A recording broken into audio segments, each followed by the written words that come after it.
How does a person go about obtaining wisdom? What's the mindset we must have if we want to be wise? How desperately do we want wisdom? I love that word acquire. It's a little soft in the English language. It literally means to seize.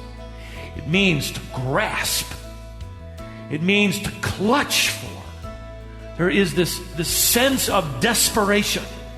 He isn't just saying, well, take it or leave it. I'd like to have a little wisdom. Sure, it'd be great. No, this is, I must have it.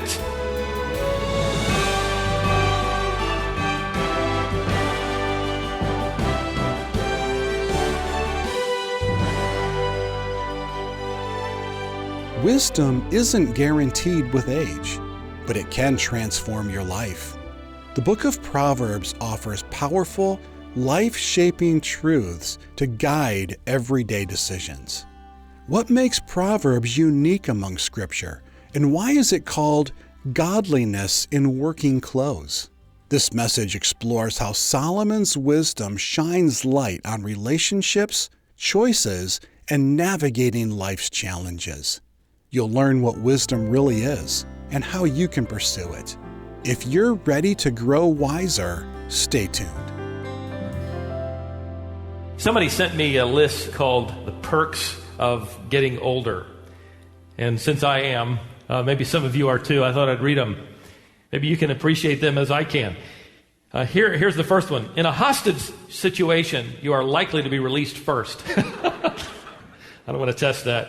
People call at 9 p.m. and ask apologetically, did I wake you? You no longer think of speed limits as a challenge. We'll see about that.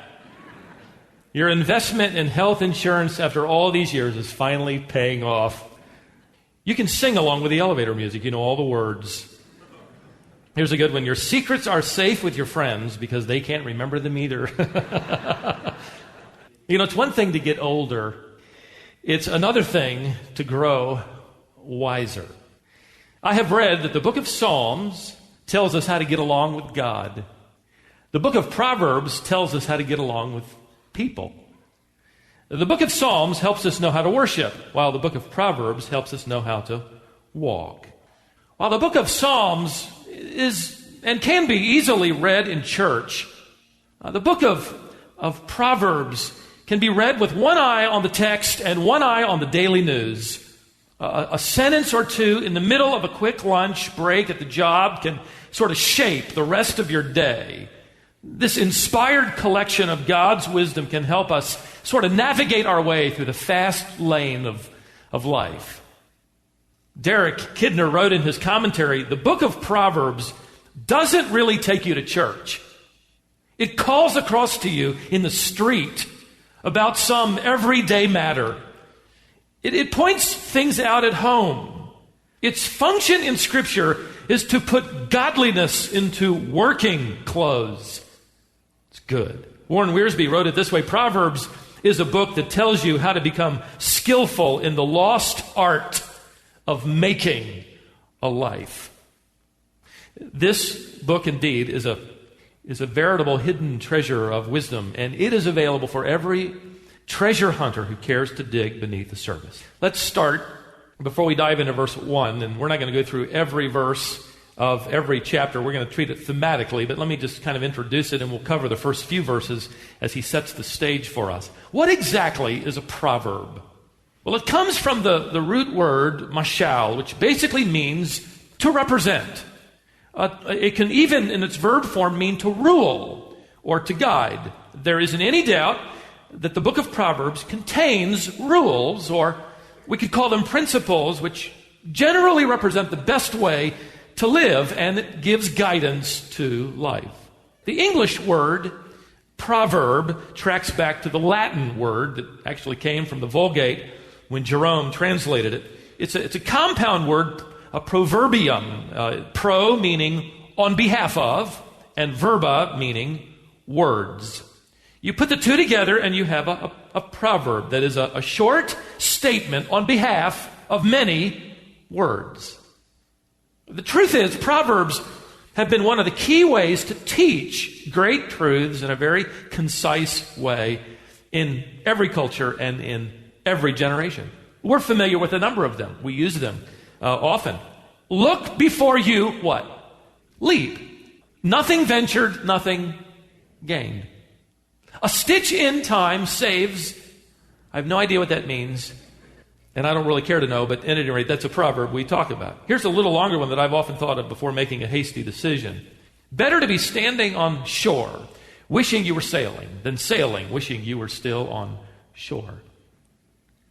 Mark Twain provided a proverb that President Harry Truman liked so much he framed it and hung it in the Oval Office.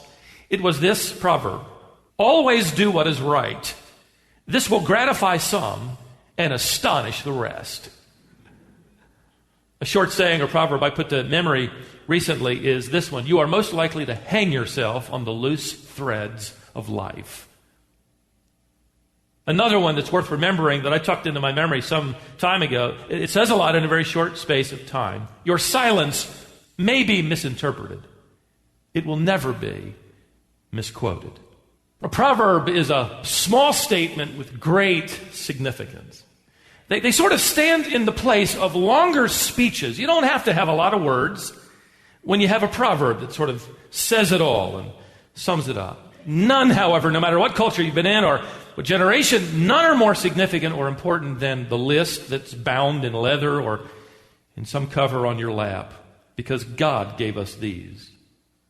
God is the giver of wisdom. In fact, He is the personification of wisdom, and His Spirit led Solomon to compose and to collect these. These are ones for us to hunt through. He's going to give us weighty words on a lot of different issues, isn't He? He's going to reveal wisdom regarding our hearts, our minds, our tongues, our spirits. He's going to talk about what we shouldn't be, but we are. What we should be, but we aren't. He's going to delve into relationships. He's going to stick his nose in family business. He's going to talk about parents, children, friends, neighbors, co-workers, and even enemies. He is going to tell us the truth about temptation, lust, greed, gossip, hatred, and disappointment. He's going to talk about finances and freedom, rebellion and relationships. And he'll say each grand truth in just a few words at a time.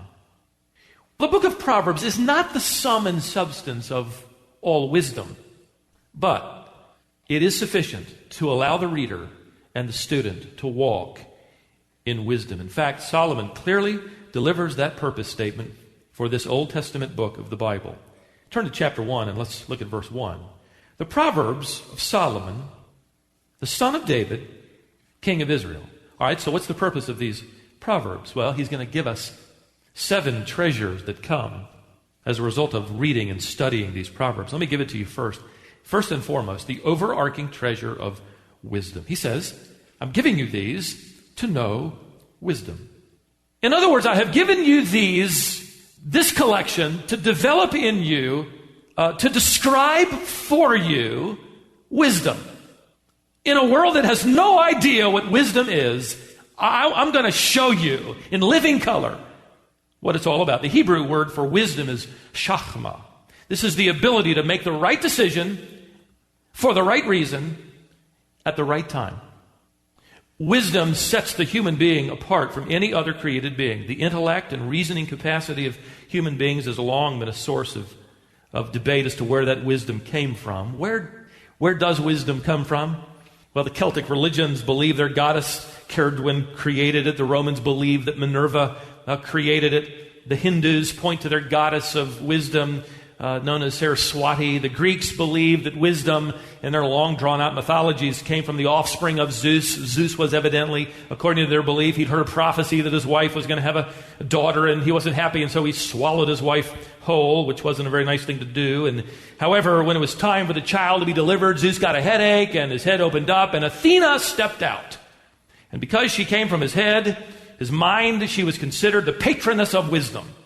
So, of course, the Greeks bought into it and named Athens after her and built the Parthenon in her honor. And she was represented by her sacred bird, the owl. It gave rise to the superstition that lasts to this day that the owl is a wise bird. In fact, another word related to the owl that was adopted by the Greeks and used to this day, a group of owls is not referred to as a flock.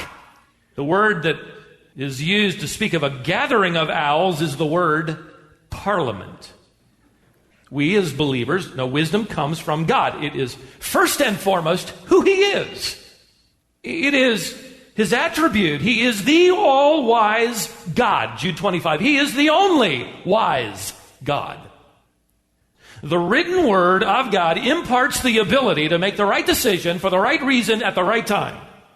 See, Paul reminded Timothy of this when he wrote, "But you have known the sacred writings, which are able to give you wisdom, not only unto salvation, but a couple verses later, so that you can know how to walk equipped for every good work." 2 Timothy 3:15 to 17. In other words, wisdom is developed as a result of hearing and obeying the Scriptures.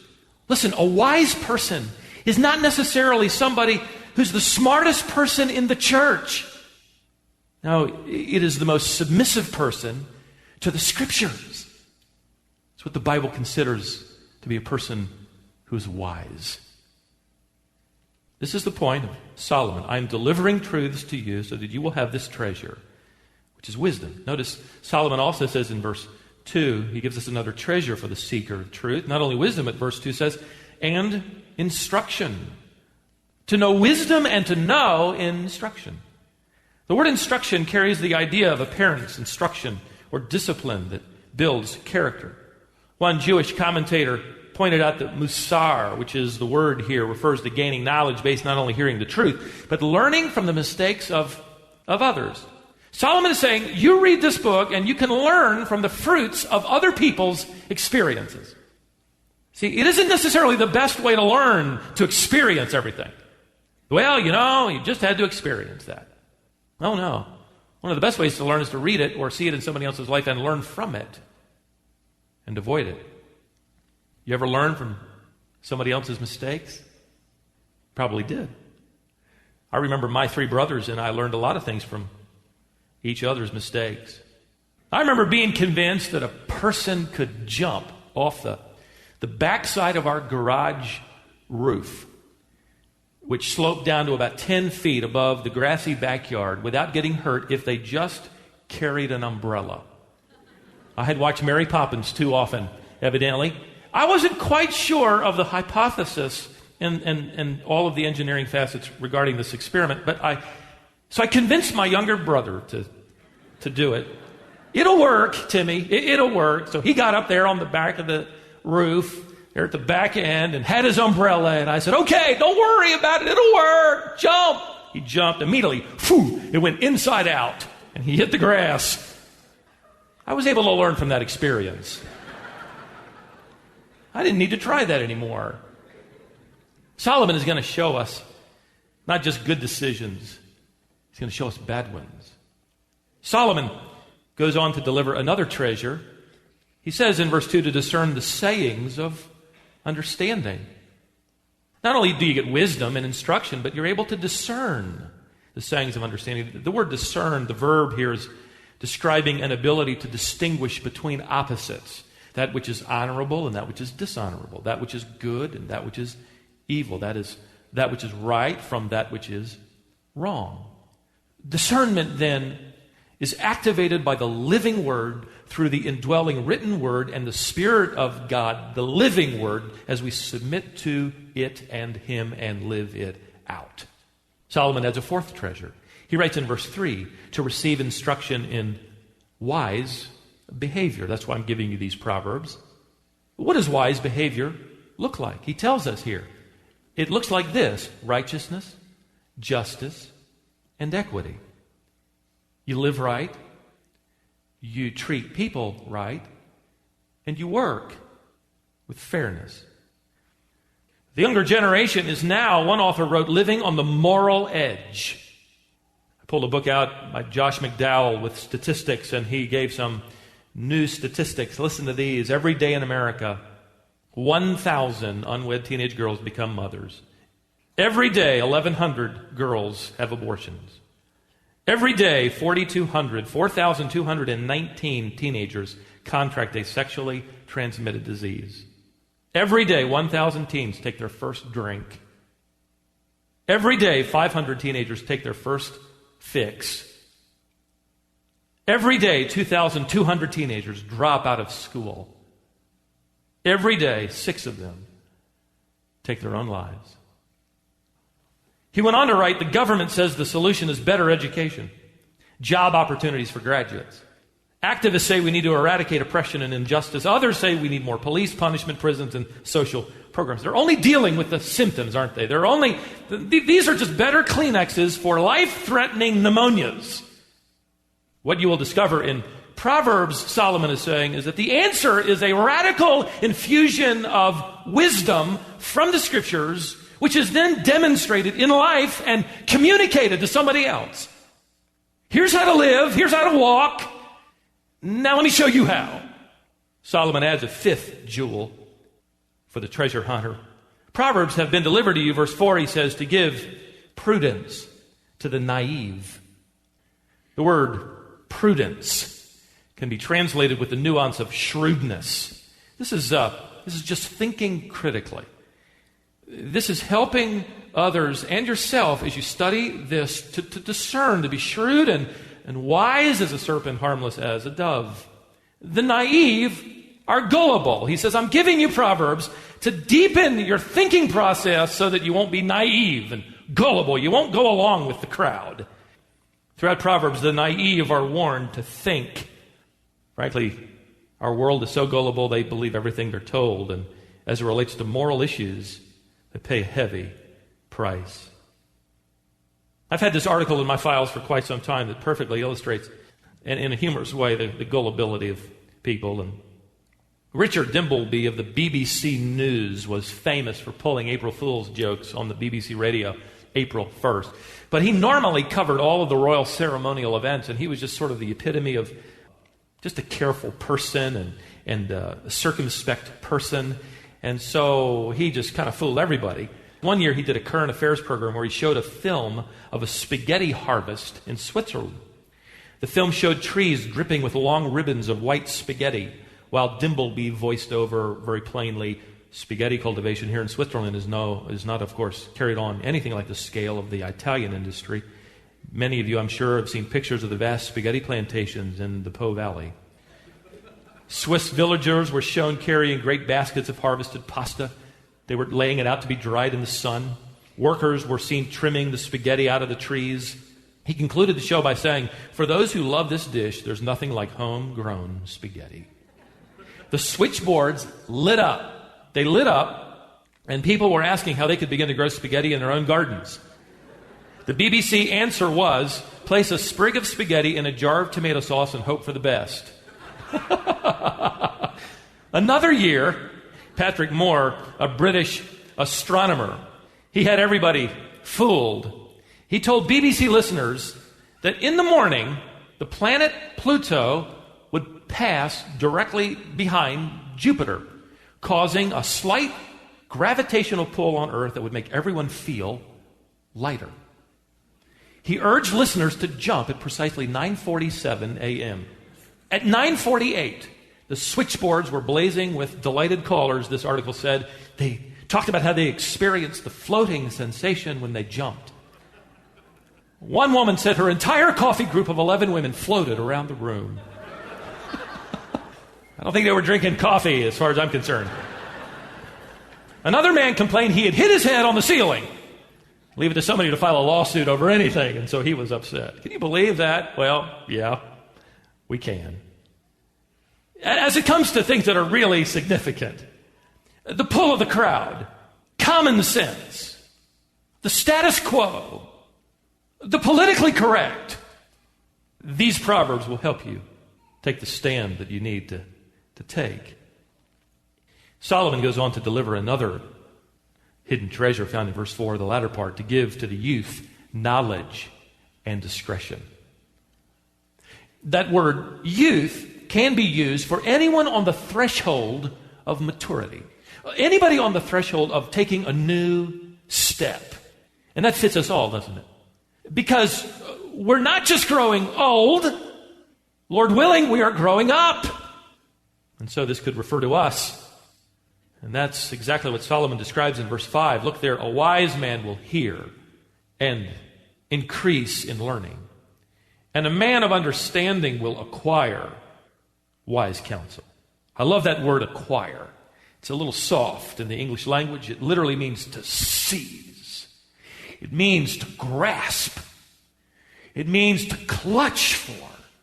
There is this sense of desperation.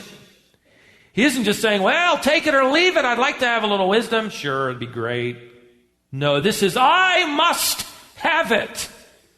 Give it to me. I must have wise counsel. How desperately do we want wisdom?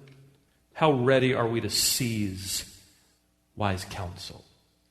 Solomon adds one more treasure in his purpose statement, verse 6. To understand a proverb and to figure the words of the wise and their riddles. I think that Solomon is referring to the riddles of life.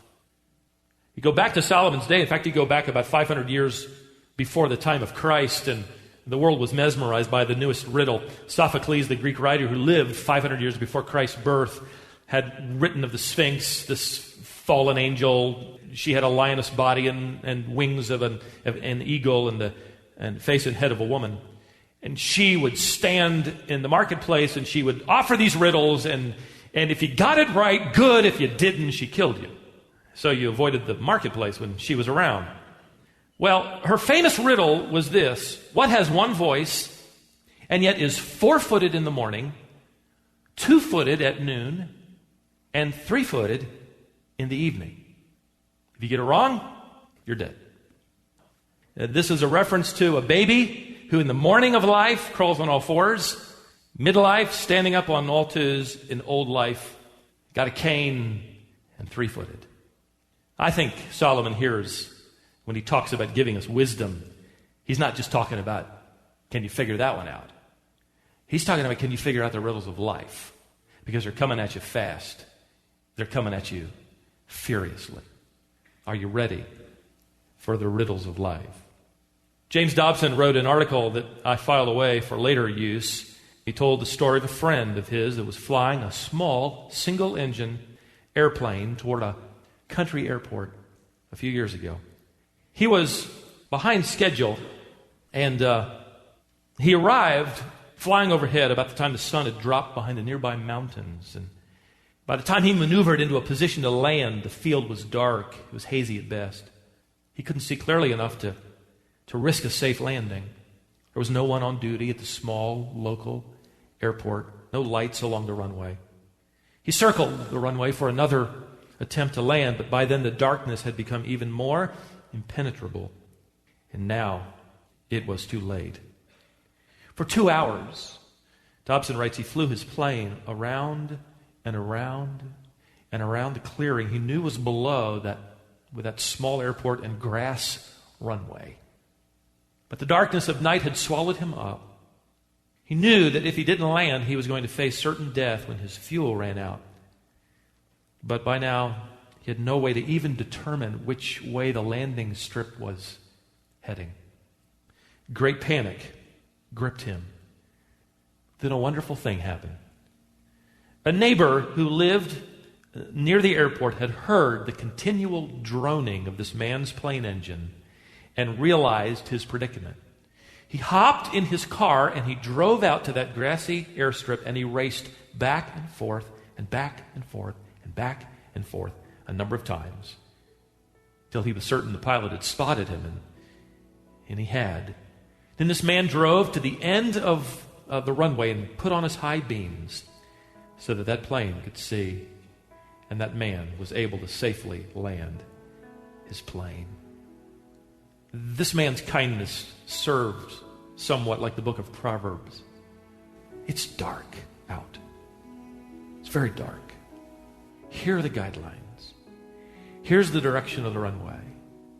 Stay within the guidelines of this inspired light, these high beams of divine revelation, which will guide you to not only land safely, but live wisely.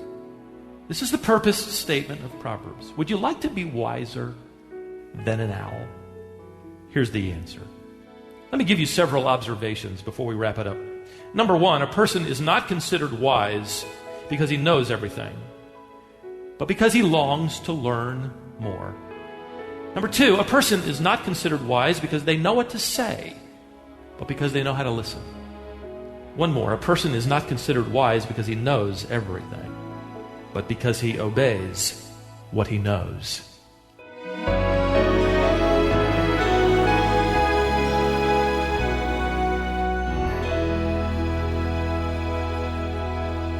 Proverbs offers life-changing principles to navigate challenges and grow in understanding. That was Stephen Davey, and this is Wisdom for the Heart. Today's message is called Wiser Than an Owl. We'd love to hear from you. Has our teaching ministry helped you in your spiritual journey? Do you have a story or testimony to share about how these daily lessons are helping you walk wisely? Your experiences encourage us, and we'd love to hear how God's using this ministry in your life. We're also here to assist you if you have a comment, question, or need more information. Whatever you need, there are several ways you can reach out to us. Our email address is info@wisdomonline.org. That's info@wisdomonline.org. Feel free to send us your story, ask a question, or request more information via email. You can also call us at 866-48-BIBLE. That's 866-482-4253.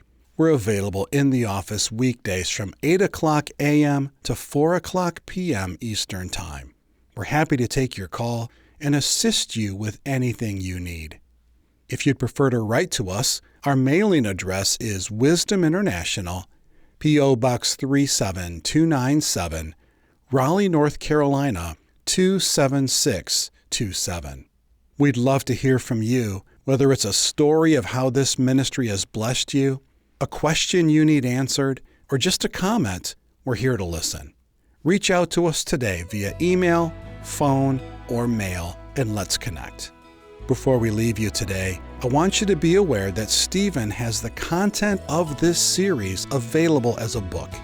If you'd like to have a resource to help you walk wisely through life, this book is for you. It's called The Quest for Hidden Treasure, and you'll find it on our website, or you can ask us about it when you call. Join us back here next time.